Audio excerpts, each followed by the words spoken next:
زانوي زندباد سلفي نتورك دا محمدي نتورك دا محمدي نتورك ما دي ورکا وين شي څوک داسې شنو زمریانو ته داغي مؤمنانو ته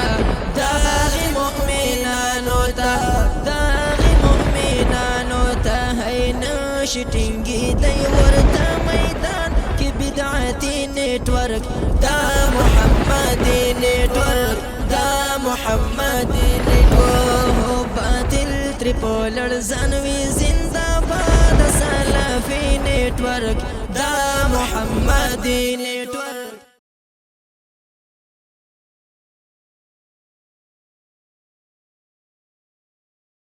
إن الحمد لله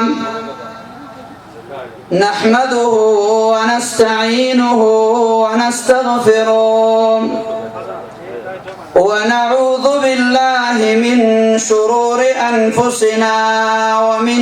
سيئات أعمالنا من يهده الله فلا مضل له ومن يضلل فلا هادي له وأشهد أن لا إله إلا الله وحده لا شريك له وأشهد أن محمدا عبده ورسوله أما بعد فأعوذ بالله السميع العليم من الشيطان الرجيم من عمل صالحا من ذكر أو أنثى وهو مؤمن فلنحيينه حياة طيبة ولنجزينهم أجرهم بأحسن ما كانوا يعملون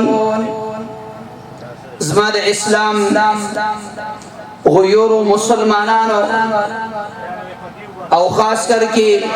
د ذل مومن عوامو با شجاعت او با بہادر مسلمانانو ورونو اولا زټولو ملګرو ته چې هغه د ذل مومن سره تعلق لري مبارکباد پیش کوم چې الله رب العالمین دې ستاسو دا سعی په خپل دربار عالی کې قبول او منظور وګرځي دویم د هغه میلمنو د علماو مشایخو ته هر کله ویم چې هغه د پیښور نه الحمدلله را رسیدلي دي او را روان دي او ان شاء الله زمونږ دغه اجتماع دا به تر د مازیګر پورې هغه دوام لري او ان شاء الله تعالی هغه مشایخ هغه علما چې دا هغه پسې مونږه ګرځو لیکن پیدا کول نه شو نن به ان شاء الله په دې سټیج باندې مونږ سره خبرې کوي او مونږ ته وعظ او نصيحت کوي او ان شاء الله تعالی زمونږ د ایمان د حفاظت او د ایمان د زیادت او د ایمان د قوت هغه تعلیم به مونږ ته ان شاء الله تعالی راکړي محترمو د مؤمن او د مسلمان زندگی چې هغه خسته کیږي او د آرام او د سکون ګرځي هغه په دین اسلام باندې کیږي د دین اسلام نه ما سوا په بل یو شی باندې هم د اسلام د انسان زندگی په دنیا کې هغه نه خسته کیږي کومه فکر وکړو ار یو انسان دا تمنا لري چې زما د زندگی د آرام او د سکون وګرځي زه اطمینان حاصل کوم خو لیکن د هر چا مقصد هغه یو وي د هغې دپاره اسباب هغه استعمالوي چې هغه سبب د اطمینان او د سکون او د آرام هغه نه ګرځي ځینې مسلمانان دا فکر لري چې مونږه چکرې ولګو په دې باندې به ماته سکون میلاو شي څوک دا فکر لري چې زه یو فلم او غانا بچانا واورم ماته به سکون او اطمینان ملوش څوک وایي چې زه خوب وکم ماته به په هغې باندې سکون ملاو شي څوک وایي زه خنداګانې وکم ماته به سکون او اطمینان ملاو شي لیکن دغه ټول اسباب دا د اطمینان نه دي د سکون او د اطمینان او د خوشحالۍ او د راحت هغه یو سبب دی چې د اعمال صالحه هغې ته وایي چې نیک اعمال کول نیکو اعمالو کې ځان استعمالول او نیکو اعمالو له وخت ورکول دا کوم اجتماع چې انعقاد شوی دی والحمدلله ملګري را روان دي او کوم ملګري را رسېدلي دي دا هم یو د اعمالو صالحونه دی ځکه دا هغه مجلس دی چې دې کې د اول نه تر اخره پورې به ان شاء الله تعالی د قرآن او د سنت یو اواز او یو چغه هغه به خورېږي د دې ځای نه په دې سټیج باندې د قرآن او د سنت نه ما سوا بل یو اواز به هم ان شاء الله تاسو واورئ او دا هغه مجلس دی چې دا د قرآن او د سنت مجلس دی یو روایت کې د دې څلور فائدې هغه محمد رسول الله صلی الله علیه وسلم بیان کړي دي یو فائدہ په هغه کې دا ده چې دا د سکون او د اطمینان مجلس دی دی باندې د رب العالمین رحمتونه هغه راورېږي او هغه مسلمانان چې هغه تر اخره پورې په دې مجلس کې هغه کېناستل نو ان شاء الله تعالی دا غي تذکرہ رب العالمین په اسمان کې کوي وذكرهم الله في من عنده محترم زمون د ایمان د زیادت لپاره چې امام بخاری رحمه الله خپل کتاب په اول کې ذکر کوي یو په هغه کې اعمال صالحه دي دا مجلس به ان شاء الله زمون د ایمان د زیادت سبب ګرځي ځکه هغه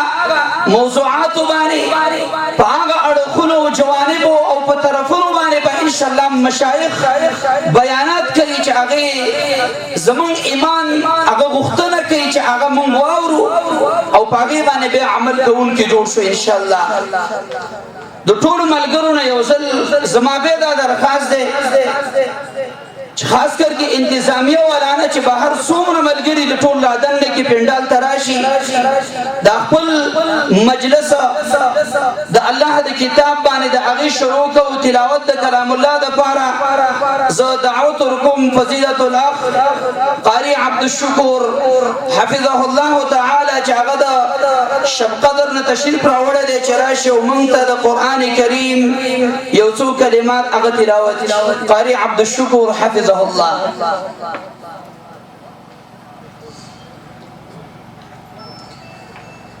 أعوذ بالله من الشيطان الرجيم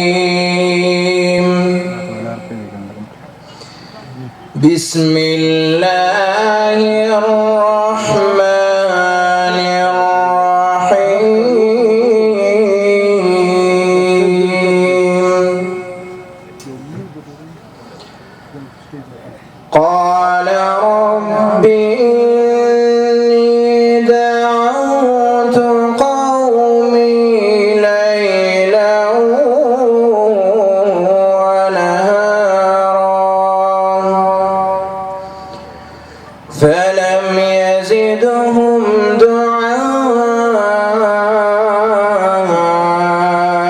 دعائي إلا فرارا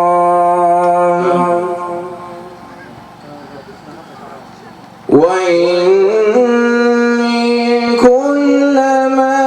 دعوتهم لتغفر لهم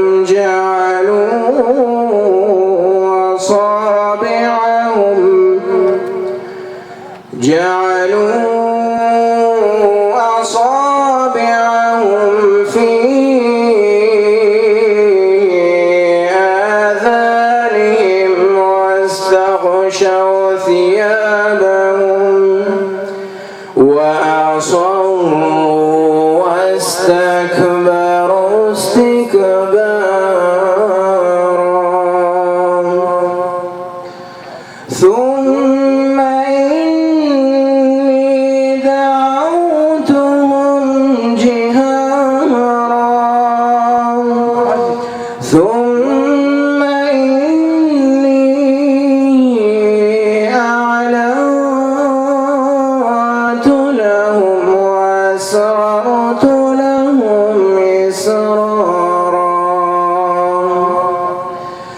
فقلت استغفروا ربكم إنه كان غفارا يرسل السماء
وجعل القمر